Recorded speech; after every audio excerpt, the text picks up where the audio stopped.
یکم ایون در سراسر دنیا روزی بین المللی حفظ کودکان تجلیل می گردد. در پرتو سیاستی خردمندانه اساسگذاری صلح و وحدت ملی پیشوای معظم ملت پرزیدنت جمهوری تاجیکستان محترم امامعلی رحمون بهر بهداشت حیات و در روحیه بلند خودشناسی و وطن پرستی به کمال رسیدن کودکان روز یکم ایون در همه شهر و ناحیه‌های مملکت واخوری‌ها و چاره‌بینی‌های فرهنگی و ایدانه دایر می‌گردد. وابسته به این در کاخ فرهنگ شهری پنجکند با اشتراک معاون یکم رئیس شهر سفرزاده محمد صادر چاره‌بینی فرهنگی برگزار گردید. همایش از دیدن نمایش رسم‌های کشیده و هنرهای طفلان کودکستان‌های شهر آغاز یافت. بعداً در تالار کلان کاخ فرهنگ چاره‌بینی ادامه یافته معاون اولی رئیس شهر حاضرین را با عید کودکان شادباش گفت. در این لحظه های خاطرمان تنتنوی با مهر و محبت صمیمانه همه کودکان و نوجوانان شهر و دیهات پنجکند و مردم دیار باستانی رمان را با روز جهانی حفظ کودکان تبریک و مبارکباد نمودم.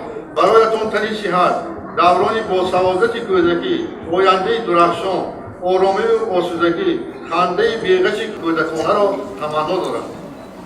یکزار در پرتو سیاست معارف پرورانه راهبریت دولت و حکومت جمهوری تاجیکستان مقامات اجرایی محلی حاکمیت دولتی کودکان تحت غمخواری همیشگی اهل جامعه خوشبخت و سربلند شخصان باننگ و ناموس وطندار و وطن دوست و غایه رسند و وارثان سزاوار رودکی و لایق سخن باشند.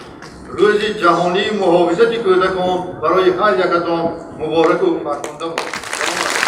ذکر گردید که در دوران صاحب استقلالی با ابتکار و غمخوری‌های روزافزون اساسگذار صلح و وحدت ملی پیشوای ملت پرزیدنت جمهوری تاجیکستان امامعلی رحمون در سمت حفظ حقوق کودکان فراهم آوردن شرایط‌های مساعد جهت تعلیم و تربیت حفظ سلامتی آنها همچون آینده پرافتخار کشور تدبیرهای شایسته عملی گردیدند.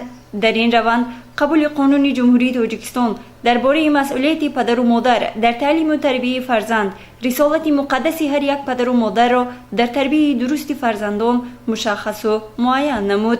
پیشوای ملت در یکی از سخنرانی‌های خویش تاکید نموده بودند ما وظیفه داریم که نوجوانان و جوانان را در روحیه ارزش‌گذاری به علم و معرفت خودشناسی و خودآگاهی و وطن دوستی و وطن پروری تربیت کنیم تا که آنها وارثان حقیقی این دولت و ملت بودنشان را باطناً احساس نمایند و برای آبادی سرزمین خویش آگاهانه سعی و تلاش ورزند.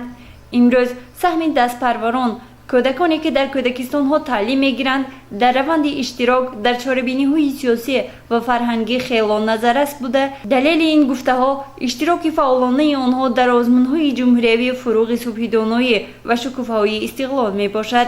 در چاره‌بینی از 12 مؤسسه های تا مکتبی دست پروران اشتراک نمودند. اینچنین به خاطر بالیدروحی نسل نورس برنامه کنسرتی کودکستان های شهر و دیهات به چاره‌بینی حسن دیگر زم نمود و از برنامه ادبی موسیقی طفلان پی بردن دشوار نبود که آنها به این چاره‌بینی خوب آمادگی دیدند.